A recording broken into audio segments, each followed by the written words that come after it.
5,000 times a day.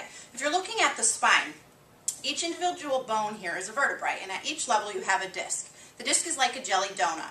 There's a jelly-like center, and then there's these cartilage rings that enclose it.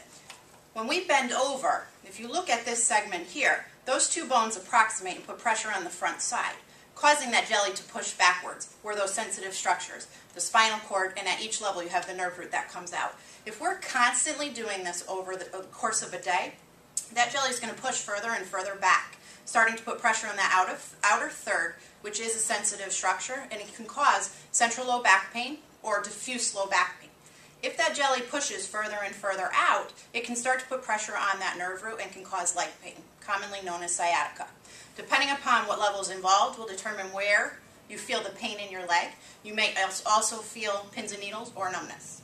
What we can do to get rid of that pain, what I do as a certified McKenzie therapist, which is basically certification in mechanical diagnosis and therapy, is I can put the patient through a structured assessment which involves not only one repetition, bending over, bending backwards, but looks more at the repetition and what happens as a result to your symptoms. By bending over 10 times, does it increase your back pain? Does it increase your leg pain? Does it decrease or have no effect?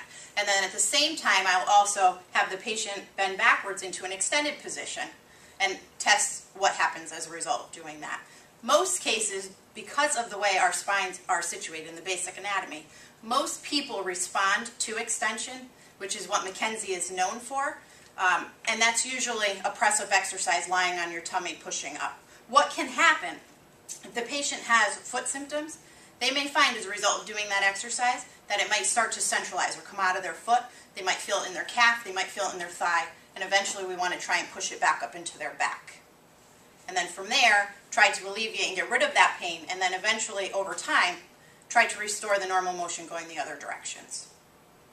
We should be trying to add more extension into our day-to-day activities. Most of us do not know that, and we're constantly living in these positions.